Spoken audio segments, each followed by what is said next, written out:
Good afternoon. Good afternoon, Glenn. Good afternoon, Chuck. Good afternoon, everybody. I don't know everybody in the room. We are videotaping this lecture today, so we're going to use microphones all the time. All right, I am Suzanne Cresta from the Department of Chemical and Materials Engineering and also Engineering Faculty Affiliate to the Center for Teaching and Learning. It gives me great pleasure today to introduce our Teaching Catalyst lecture from John Nitschke, my colleague for many years. John came to the university as a professor in 2007. He was here before that as an undergraduate student. I won't get into the years on that. Right. So when we hired John, I happened to be on the committee, and one of the reasons we brought him here was an exceptional record in instruction, educational theory, and practice. He has done some really exceptional, thoughtful work in our MATI 202 course, which is a big service course that's taught to all engineering students. And he has developed a way of doing hands-on demonstrations in very large classrooms. A lot of development work behind that, a lot of very thoughtful testing methods, mentoring of young faculty members, and more recently, since this got national attention, he's been taking it to the general public, not just in informal ways, but on the Daily Planet and in a TEDx talk. So these things are archived online and you can retrieve them at will. So John's here today. I also want to welcome Bob Luth, who's now our acting associate provost teaching academic programs and instruction. I almost got it. He didn't want to be introduced, but I said I think it's really important for people to know that someone from the provost's office cares. So I do want to welcome Bob. So where is that person? There's often caring, but visible signs of presence are really, really very welcome. So I appreciate that you're here. And I want to stop talking now and hand the floor over to John, because I know that as usual he has lots and lots of things that we could share, and he knows that he's not going to get through them all. So, John. Thank you very much for that great introduction. How's everybody doing this afternoon? Good. Hear me in the back? It's okay? It's not overpowering? Okay, I'm a wanderer, so I'm going to make his job in the back really difficult because I move around a lot. But I really want to talk to you today about just a lot of my own experience, and we're going to see if this works in here. You should be seeing a picture of a rubber ducky on the screen right now. I don't know why it isn't, so I'm going to fix that. One moment, please. I think I know what the issue is.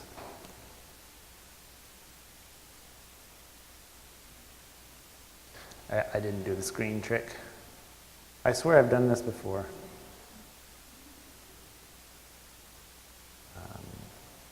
Here we go. I think it was just extending it. But let's double check.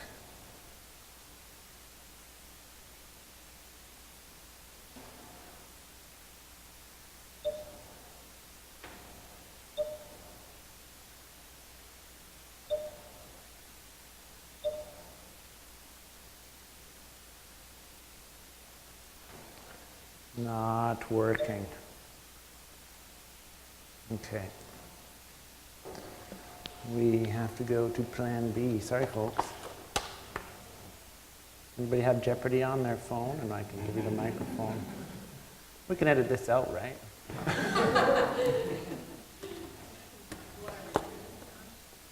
I think it might be a cabling issue.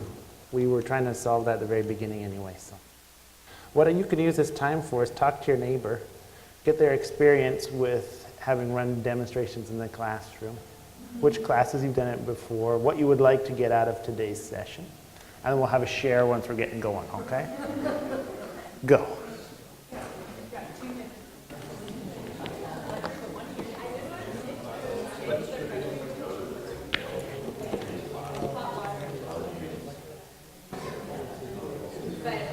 I think it's probably my cable.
So what did we come up with in talking to each other? Let's start over here. Just show hands quickly so everybody can see. Who here has done a classroom demonstration before? Who here has done a classroom demonstration? Who here wants to do a classroom demonstration? Who here is here because they have to be? See? Things tell you things. So, what would you like to know how to do about classroom demonstrations? Anybody have anything off the bat? Bob? I can do them reasonably competently in small classes. What I'd like to see is how to do that in much larger classrooms. Okay, so larger classroom settings, how do you get that accomplished? That's good, we can touch on that. Anything else, Glenn? I find it's really easy in my discipline to do things that are flashy. Yeah. But I always worry more that how in not just superficial. Okay, good. We're going to cover that as well. Anybody else?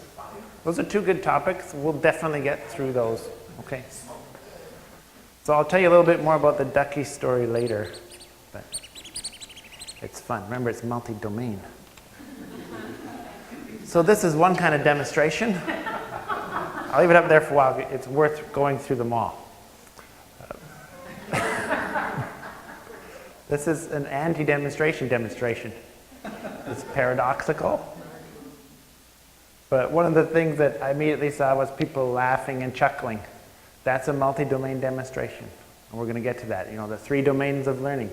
The cognitive, the affective, the psychomotor. The more you can enrich your demonstrations with those domains, and the deeper you try to get in each of those domains, the more effective your demonstrations, in my experience. And that's what I want to talk a lot about today. So we've already done the think, pair, share. But let's go a little bit deeper. And since we're a little bit behind, I'm just going to ask around the room, what is a demonstration? Is there a definition for a demonstration?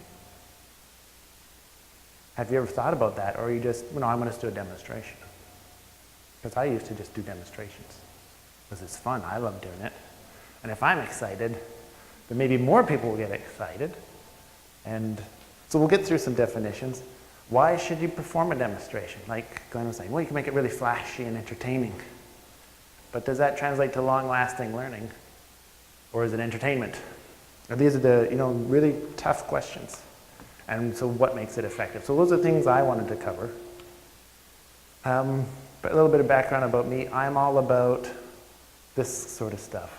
How do I make a classroom accessible, visual, unexpected, and engaging?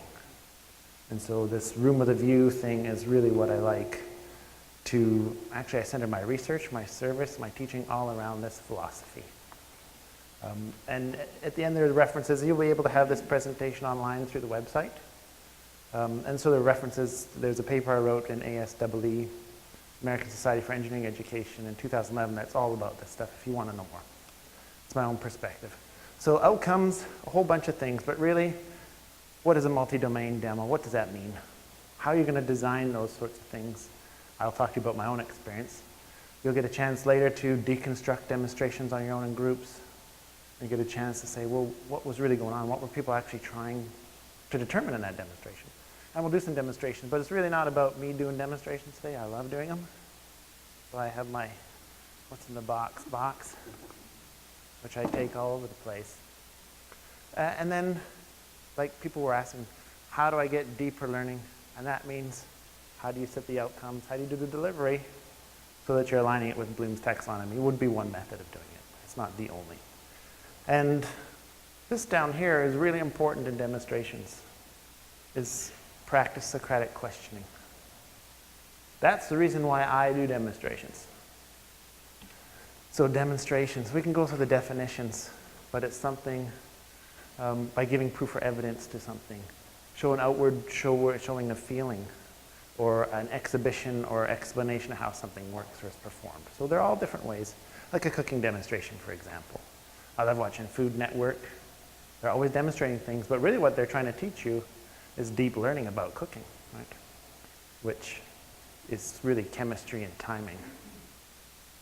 You could break it down into the cognitive domain of that, but affective domain would be, how do you respond to the food you're eating? What memories does it recall?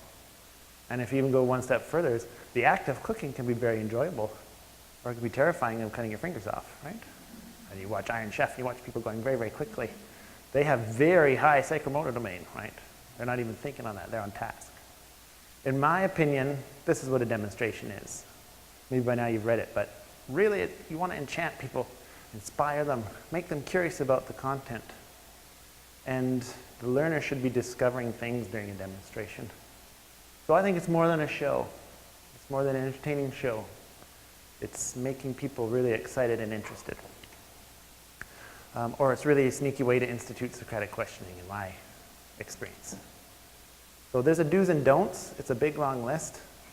Number one is safety. So I'm coming from the physical sciences realm and engineering, where a lot of my subject matter, materials engineering, I could talk for hours about any object in this room. It lends itself extremely well for demonstrations.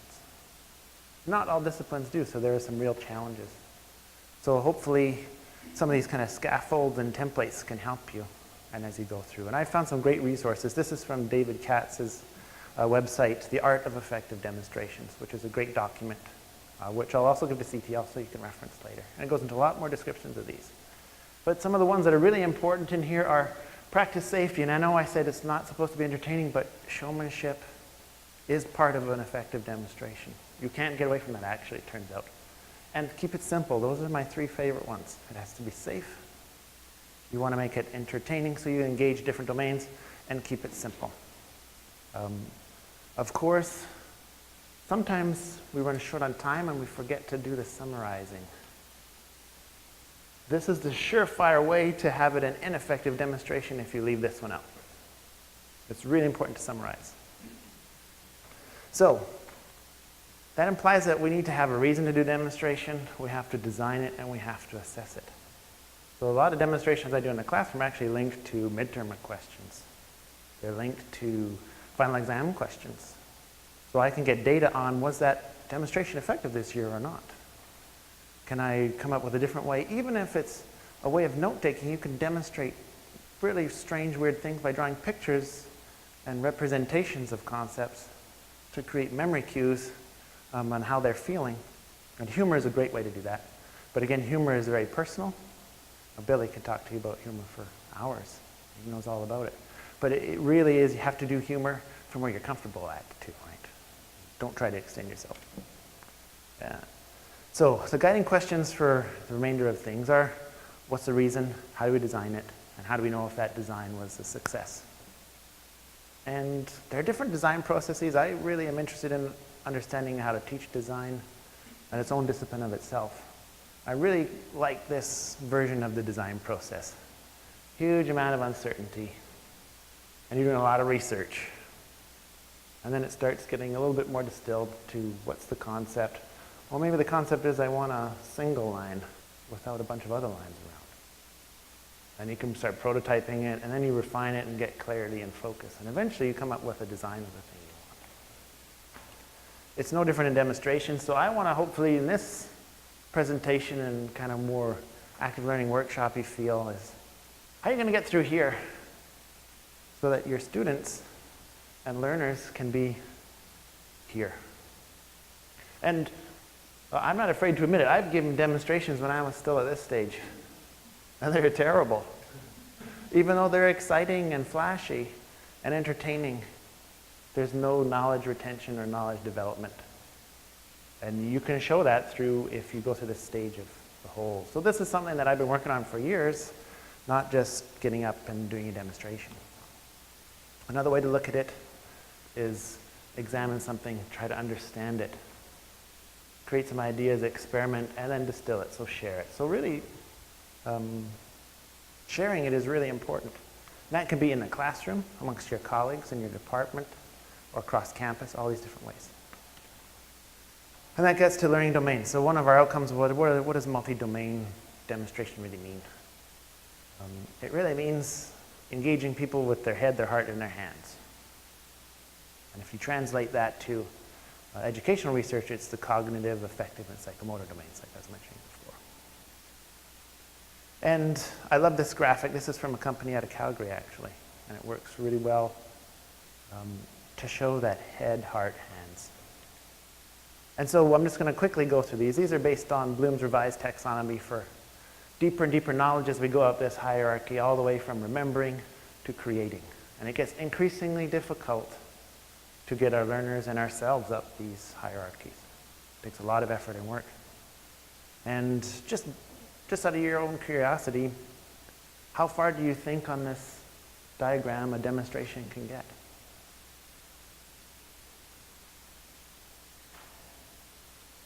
A lot of people might say it depends.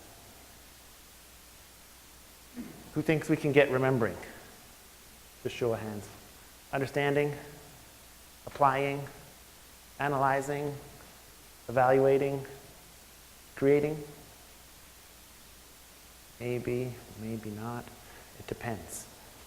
So the other kind of thing I'll bring out as a bit of a teaser is you can get all the way up to creating if you have cool ways of doing it. I'm not going to show you what's in the box. I'll show you that later.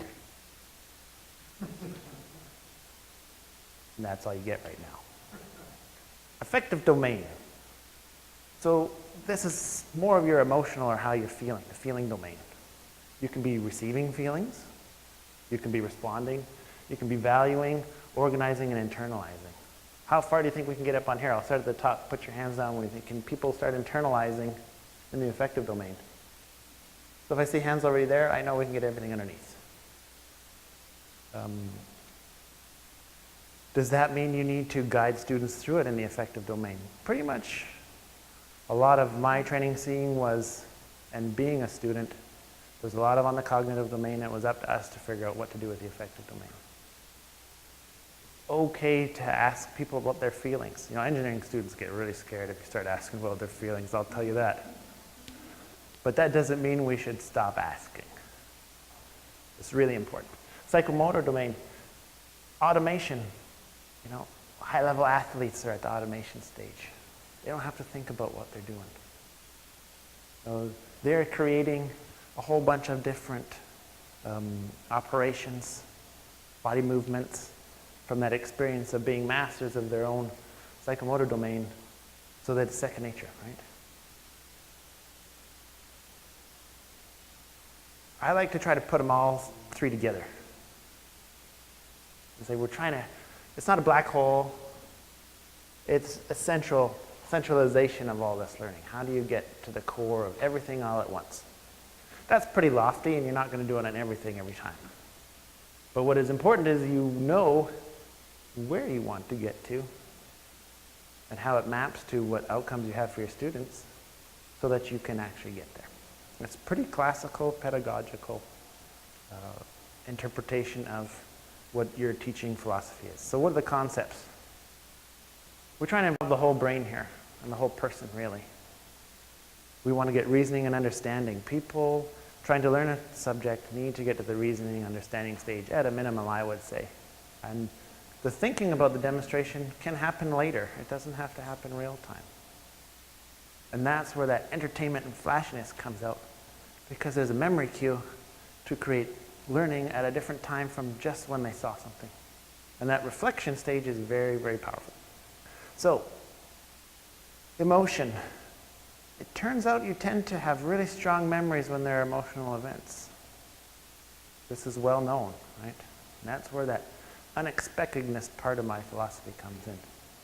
To show someone a behavior of a material that they pretty much in their mind have decided how this is going to happen, and all of a sudden it doesn't. And there's a big question. And there's that curiosity, well, why didn't it?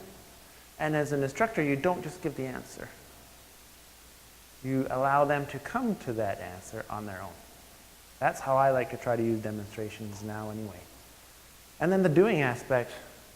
This is really important for a lot of people. They have to be doing it to actually start learning it. And that's where these kind of kits come in. So a little bit more information about these. These are lab kits that the students use in that intro course Suzanne mentioned, Maddie 202. There's a whole bunch of stuff in here. I'm still not going to show it to you.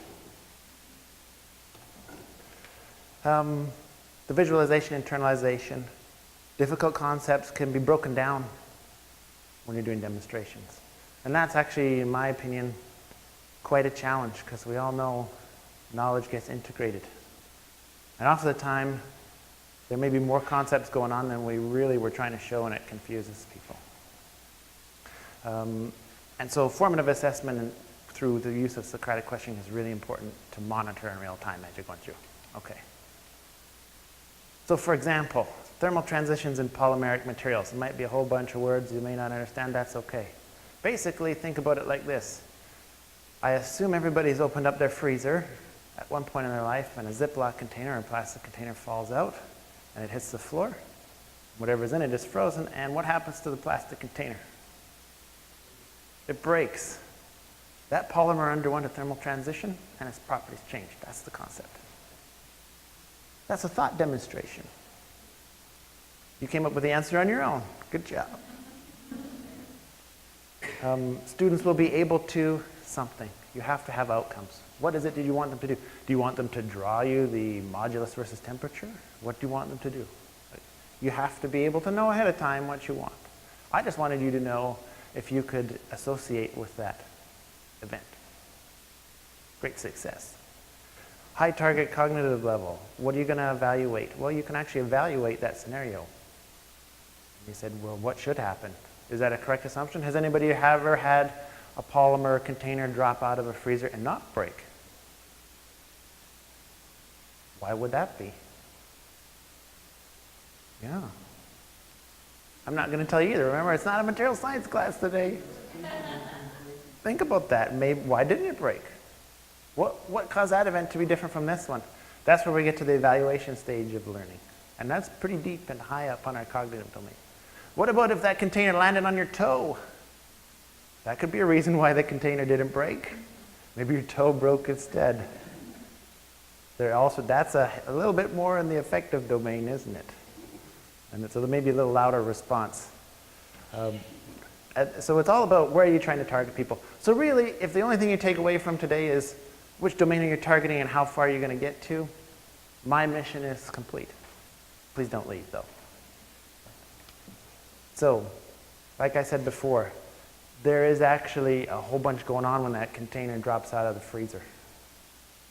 There are many different properties of materials that have to be considered in this analysis and evaluation. And you have to build on it. And so sometimes you can't just get away with one demonstration. Maybe one isn't enough. You have to progressively build and layer and layer and layer and layer. Or do the same demonstration a bunch of times, showing different concepts every time. This is a great way. I know Suzanne has talked about this with examples. Show the same example multiple times, but go to deeper levels every time. It's a similar type of concept. Okay? So, evolution. I just gave you a scenario, or we could play the glassy or rubbery game, which we play in my class sometimes, where this little rubber ducky turns into this little rubber ducky.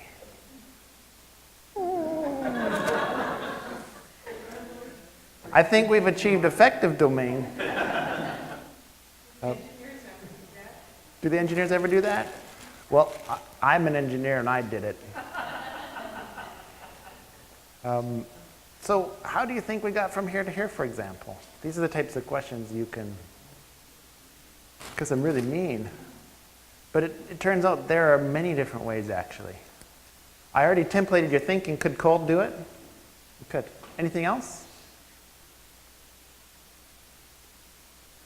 Really, what we call high strain rate could do this too. That would be launching this out of a cannon at something. Supersonic duck. And I'll get into that a little later. Or you could make a hammer out of silly putty, or a silly putty axe, like this little doodle I did the other night. That kind of sounds crazy, but you can take large quantities of silly putty, and you can buy it in bulk. It says bulk. And silly putty is my favorite material. And you could actually make an axe out of silly putty and chop wood.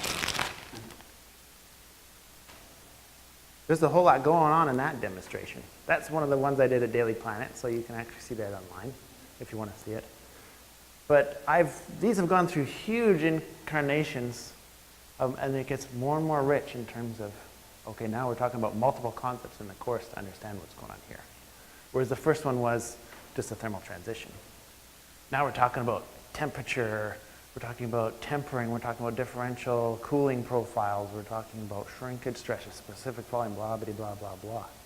It's a very, very rich experience. And it just matters, how did you design it? What level did you want to get to? How did you want to reach people? So that's the aviator duck story. So this is the best and worst demo I have ever done once.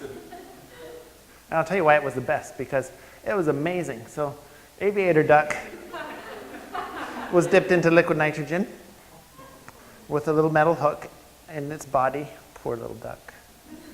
Right through the sounding hole. We lost his voice so that I could grab it with tongs and liquid nitrogen and then be able to grab it with gloves and then launch aviator duck across the room. What happened to aviator duck was, what would you think would happen as I throw this duck through the air? The dean would walk in, "Hold-o." Luckily, that didn't happen. And before this happened, the first 2 rows of students all had safety glasses on. They had to have them on. Because I knew polymers get cold, they're going to shatter when they strike the ground, for example. So the plan was aviator duck was going to go through the air and come and hit the ground. That did not happen, actually. Aviator duck did not hit the ceiling. This was a big, tall lecture theater. Aviator duck decided to explode at the crest of its ascent and shower the students with little bits of aviator duck. Now, that sounds fantastic, right? But at the time, in the classroom, I didn't know why that happened. That wasn't the plan. It wasn't supposed to happen. I've never been able to get it to happen ever again. And that's why it's the worst demo I ever did. But the best one is those students will still talk about it. They're like, man, Doug, how did you do that? I'm like, well, it's very complicated. Anyway, when I was going through the Socratic questioning period after that, why do you think that happened? I was like, well, maybe that's not a bad idea. So you have to be a learner too, right? And so sometimes it's not going to work out. And even when you practice it many times, it might not work out. And you have to be able to know how you're going to deal with that. And that's just an experience thing. Kind of some of the takeaways about demos. When should you do them? I've color-coded them. So the ones in green are really good time and place and when and all the variables. The ones in red I've found are not very good at all. The ones in yellow are varied success. Depends on what we're doing. Beginning of class is a great time. It's a good time to get people engaged on topic, because if you can get them there at the beginning, you have the rest of the time to be there with them, to be able to summarize things very nicely, gauge their learning, do some formative assessment, and see did they understand the concept. End of a class is a terrible time, because they're gone. They leave the door. You don't know what they're thinking. You have no ability to change their misconceptions or confirm what their conceptions are correct. Middle of a class, it all depends. It can work great. I often do this at the start of a unit. So if we're changing topics, we start with a demo. Why do I do that? Because the rest of the unit, I can recall back the demo. And it has to be something very memorable and unexpected. So there's a reason why they want to know about that. So I have lots of examples of that, but there are all sorts of different ways to do these sorts of demonstrations. End of a unit, I've tried this to say, okay, you've learned all this stuff. Now we're going to put it to the test. Let's see what you know. But they're so distracted by the demo, it's hard for them to go back and integrate the concept. So I always find that it's kind of a feed-forward type of thing. Let's start here. And we can enrich that experience, use it as a recall. Say, oh, remember that aviator duck that went up and exploded in the room? It was like, yes, we have to remember that. Yeah, quick question? We're getting there. That addresses large school classrooms. Yeah, you're right on target. So there can be different times. The other way to do it is to shift the classroom altogether. So Matty 202 is about 350 people a semester. We have a lab section, and everybody has to do the lab. And we don't have huge labs. We want to have small student spaces. So that's one way you can change the large classroom dynamic, is by making it into a hands-on demonstration that the students are doing themselves. So they have a teaching assistant with them who's been trained on the demos. They have more like a recipe to do a lab, but really they're exploring. And so what's in here? I'm still not going to tell you. It's a little later. So that's the what's in the box, is we can do that. And so this is the what's in the box. We have trying to get as many domains as we can at the deepest level we can. So this is what's in the box. Pretty normal stuff. Silly putty, can't go without silly putty. Bar magnet, paper clips, a sticker, a butane lighter. So if you ever complain that there are butane lighters on campus, I'm to blame, because they didn't have in the bookstore before I asked them to stock the kits. There's some more exotic things. Number 2, there's this tiny little ceramic cutting tool which actually cuts metal at high speeds in the manufacturing industry, which we get donated by a local company. And then a couple metal rods, which are very different properties. And so we can do things like take a mechanical pencil, you take it apart, you heat it with a lighter, you get it hot enough to have a thermal transition. Thermal transitions can be cold or hot. And you can stretch it out. I can do it about 6'2", because my wingspan is like this, but I lose a couple inches because I have to hold something. Or you can get students to go across the room and see how long they can make a little polymer filament. Then you can take the polymer filament and pull on it and feel the response of a material to stress. So these are things we all want students to get a handle on. So without going all the details, we can do these sorts of things. So now I want you to think about your own experience for a couple minutes, and think about, with your neighbors, what's a tough concept in one of your courses? This is the kind of thought process I go through when I'm thinking of, would a demo be good or not, and how will I design it?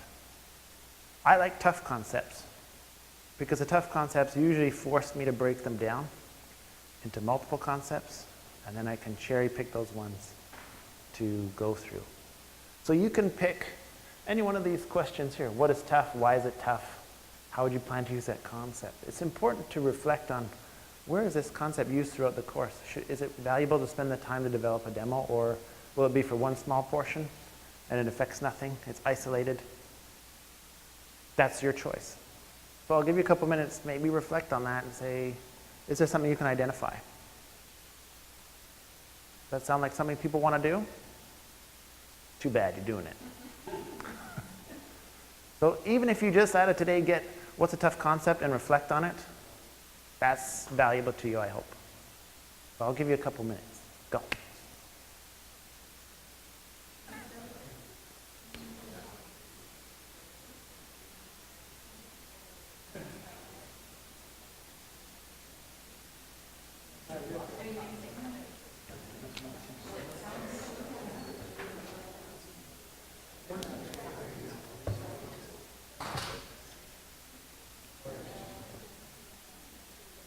Get up and find someone to talk to, Kevin. Get up and find someone to talk to.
Okay, let's share.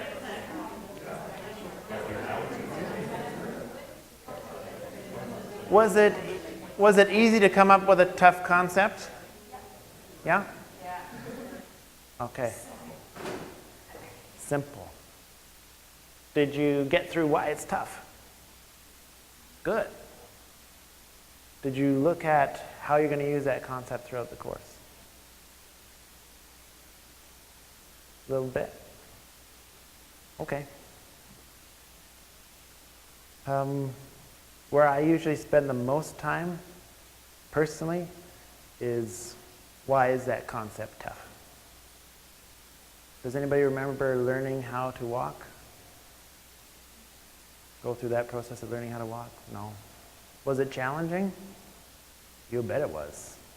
It was fraught with failure and all sorts of disappointments, but excitement and encouragement. But why was it tough? A lot of the things that we know that we're presenting in the classroom is second nature to us. It's tacit knowledge already. And going and trying to remember, what was it tough? Maybe it wasn't tough for us.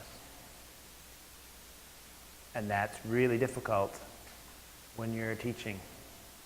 Say, well, why don't you have a photographic memory or a didactic memory? I do. What's your problem? Well, just get a photographic memory.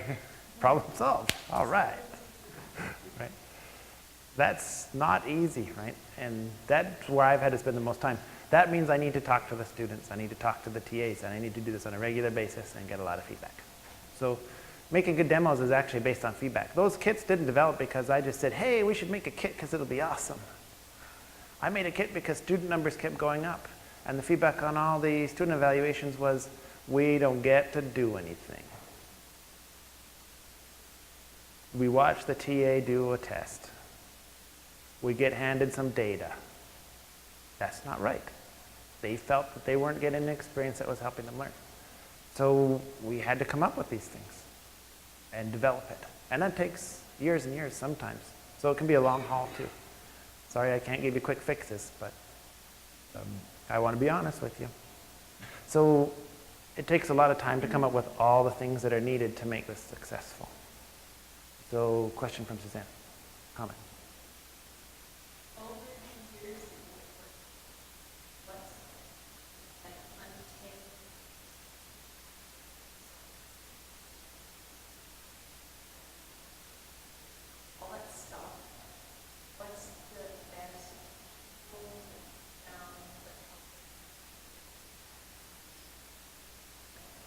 One-word answer. Context. I've changed my teaching from when I started, from content, to focusing classroom time on context. Why is this knowledge important to you as a student? And usually the tough part I've found is that students don't know why they're learning something. And that's dangerous for your learning. Because you don't internalize, right? That's effective domain. Until you internalize, you're really not getting to the level we want you to get to. That's where the accessibility of a lot of these demos comes from. Most people will know what silly putty is, right? And this is bulk silly putty. It's easy to complicate things. It's really hard to make them simple. And I found that the biggest way to make it simple is to show context. So why is it important? Daily life type stuff. Does that answer the question? Okay. So ultimately you want to get to what is it that people need to know about what I want to teach them. Okay. So now it's time for feats of strength. I need a volunteer. Anybody brave enough to come be a volunteer?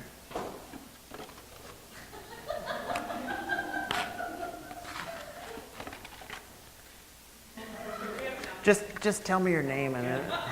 Jenny? Jen. Okay, Jen's coming up. Round of applause for Jen.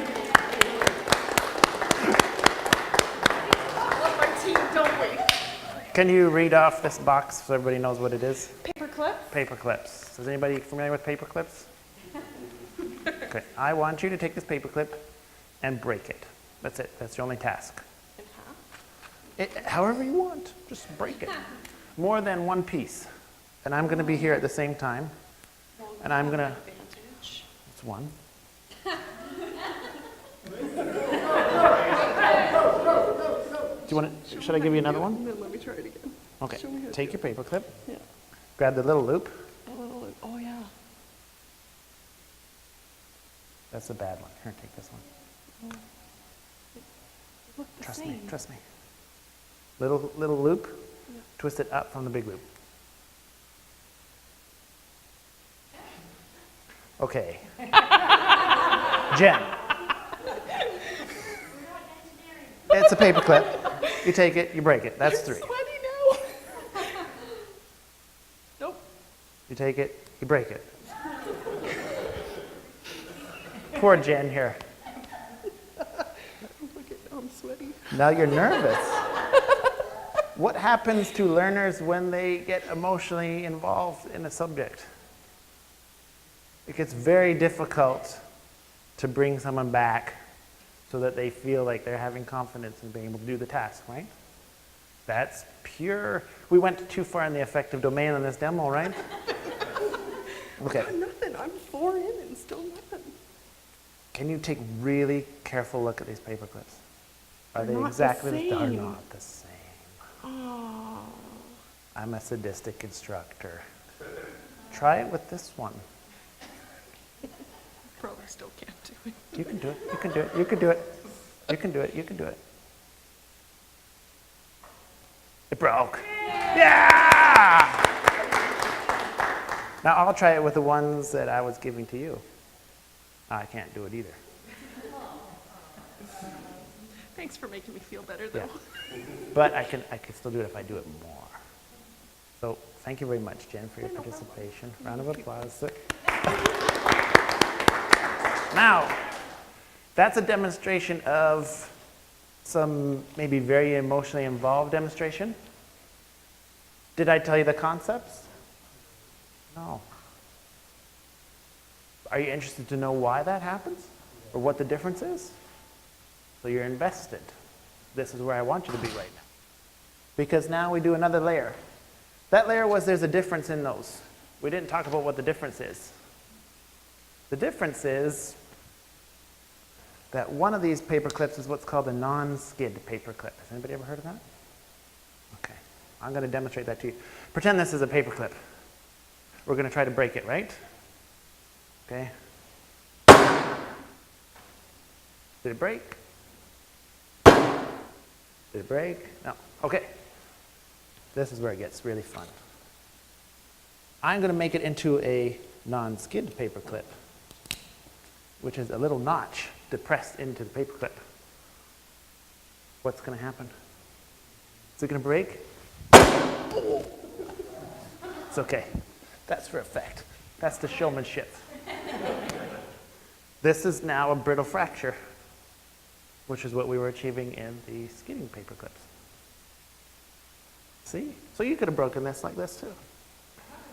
The cool thing about it is it's really important for engineers to know that really ductile materials like this can behave in a brittle fashion, because we need to know that when we're designing things.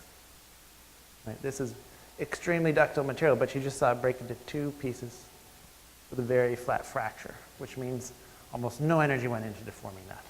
That's an important concept for us. Now we're going to do the metacognition of that demo. Well, we talked about, the first demo was get people invested emotionally. Sorry, Jen. I usually pick the biggest, strongest guy in the room, but you got voluntold, so to really make them sweat. And sometimes we take the teeny tiniest female student in the room to come up next to them, and you give them the skid ones, and the guys get really nervous. And that's a good place for them to be, because they outnumber the women usually. So. But remember, the demos aren't for you, they're for the learners. So the way you structure the demo is, how do people get curious about that phenomenon? How do they get curious about that concept? The concept I just showed you is something called stress concentration. And then eventually in that demo, I would be writing the formulas on the board, and we'll be working through, well, if I change this variable, how does the phenomenon affect? Why would that matter? I would give applications. So you're designing a shaft on a pump, and you need a notch in it for some reason. Should I make it sharp or smooth radius? Oh, they already know they shouldn't make it sharp, because they know what's going to happen. So this is the kind of things where we put all this together. Now, I was kind of going more quickly because I wanted to show you things, but it's important to explain what you're doing and ask what people observed. I tried to get you to predict what was going on too, which is another way. And that's really fun for me. This is kind of another do's and don'ts, but really, let's have the discussion. And a good way to do that is Socratic method. So when we look at those paper clips, the surface finish and morphology has a huge impact on the behavior, even though the material, the steel that's made, the paper clips are made from, is exactly the same. All that's different is that small little indentation, and we get a huge change in behavior. That's really important. I want you to go home at the end of today and find out all the places where stress concentrations have been engineered into your daily life. I'll give you some hints. You use it every day. It comes on a roll. Look at it carefully. If you ever go to a restaurant and they have a little mint in a plastic little envelope, those are incredibly tough plastic materials, but yet you can open them. Think about them, and it's everywhere if you know what to look for and you know how to explain it, right? I think you get the point. And it's important that I would tell students, you need to know to look at this equation so that you can do these calculations and see quantitatively how much difference there would be if I put a notch of some radius in here. And so I think you get the point. So Socratic questioning refresher. I'm going to give you the punchline first. We really want to know what, how, and why when we're doing these sort of things. A lot of open-ended questions. This graphic is the tables have turned. Right? Are you sure this is okay? We want to reverse the role of the classroom. The learner should be going through the concepts to try to discover. The goal is get to that understanding and the thought processes that get us there. And the students will realize when what their explanations are not completely fulfilling the observations that they're making from the demo. They start to question, oh, that can't be true. And that's where you can step in and correct. So there are a bunch of categories. Monitor, say back, repeat things. Okay. Verify understanding, application of knowledge, modeling correct answers, and strengthen with further examples. So I had an activity planned to do practice. I'm going to skip over it and just show you. One of the questions was, how do you do this in really large classrooms? Videos, hands-on kits. So a video would be however you want to do it. I don't actually usually put explanations into the videos. I put music in to get that feeling. So for a creep video, it's a damage mechanism in materials. The song is by Radiohead called Creep. And we have to use the nice radio version, if you know Radiohead well enough. Anyway, the students catch on to that actually, which is pretty funny. And then we would go through, and there's a template in here. Who's familiar with Socratic questioning? Who here is using it all the time, pretty much, or who has never even heard of it before? A few people. Up until a while ago, I knew these types of questions, but I didn't know you could template into different categories, and it's really changed things for me. And so I've given a summary here you can look at later. But questions that you can even bring a list with you to class. How do you know that? What is the assumption you're making? Why is that assumption correct? Could we assume anything else? How would that assumption change the outcome? And so it's really, we could look at the demo and say, what were the learning outcomes for that? How many learning domains were assessed? We've done this a little bit with our feats of strength demo. Why is it effective or ineffective? And so that's how you're going to get the improvement on the learning process. What you probably have already gathered is it takes time. I've really invested in it because I like doing it too. So it's like anything. If you really like it, you're probably going to be spending time on it. If you're going to spend time on it, make sure it's efficient. And so I've gotten better at it. There are different categories. The ideation can take time. The development can take time, the implementation. You need a lot of class time to do this, which is why it's so important to let students do the lower level learning on their own and have a guide to get to higher levels in the classroom. That's my own personal philosophy. It's not as effective for me to just write notes on the board and be a talking head than it is to break silly putty in half. Because I can get to deeper learning faster. Because the equation can be in the textbook and it can be read again and again and again offline.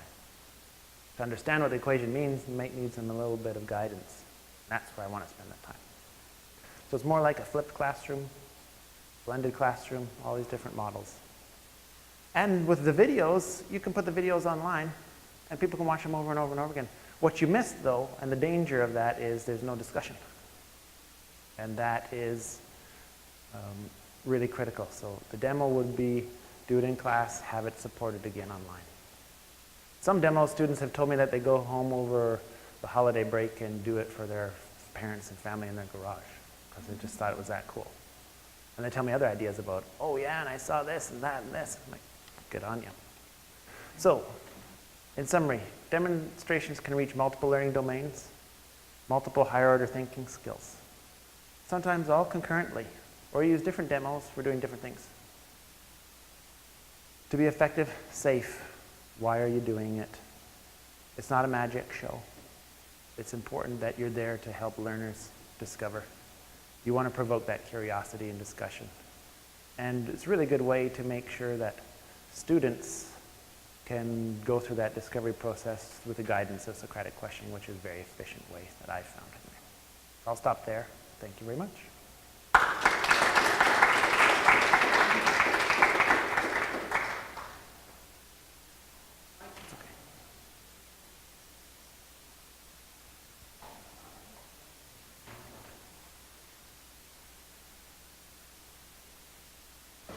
Go ahead. Yeah. Anto. Hello? Okay. Really good presentation, John. Lots of exciting things. But I wanted to push you a little bit. I like the Socratic questioning as a way of guiding students towards a learning outcome. But I wonder if you don't limit yourself a little bit by using those, in that you're really trying to encourage just one type of thinking, right?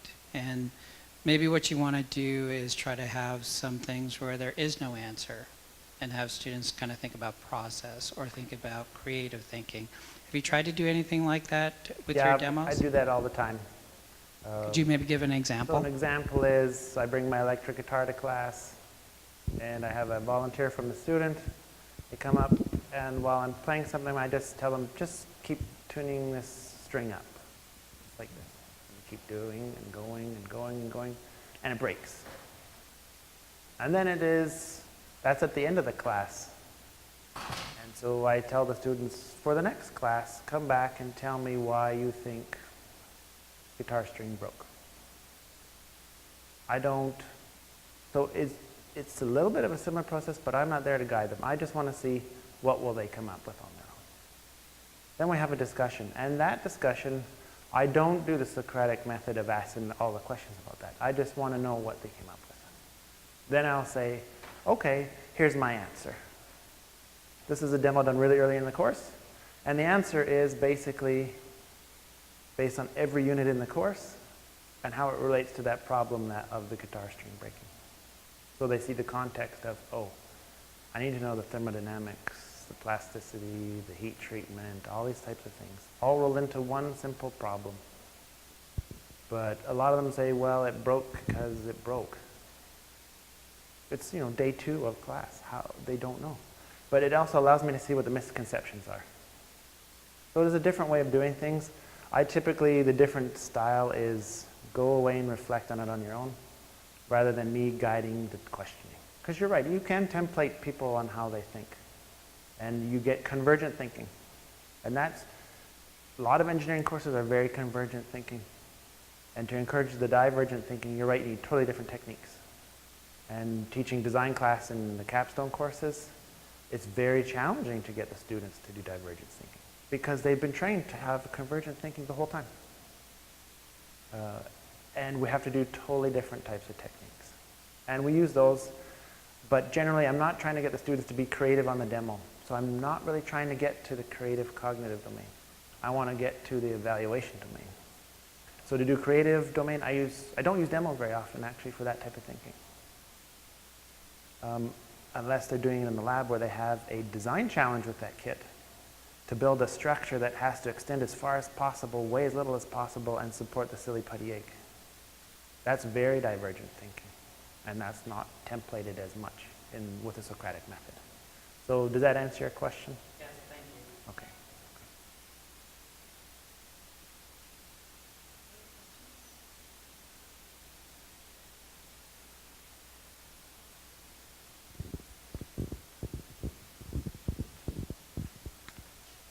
Really great talk as well. The question is, you use the Socratic method in a large class. How do you try to ensure that a lot of the students engage in that and just don't sit back and listen? You have to do group work, like a think, pair, share type thing. So that's where this commitment to class time is really evident in large classrooms. So sometimes in my mind, I just divide the class up into quadrants or sections. And if I have multiple different questions, I just go to the kind of quadrants around the room and try to keep it as even as I can. You won't let the same 2 people answer the question all the time. And that takes discipline. But you have to wait for the students to talk. I'm sure you've had similar experience. You can't just get uncomfortable and start giving answers. You're right. All right, I want to keep us on time. It's 2 o'clock. I'm sure that we can stay and discuss for a little bit longer. The next Teaching Catalyst session is October 22nd, 3 o'clock in ECHA 2-420. This one's the sessional instructor award winners. So this is a very different teaching context from what most of us are used to living in. We're going to have Yoram Appelblatt from chemistry, Johanna Auger from phys ed and rec, Ann Berger from history, and Robin Fowler from English and Film Studies.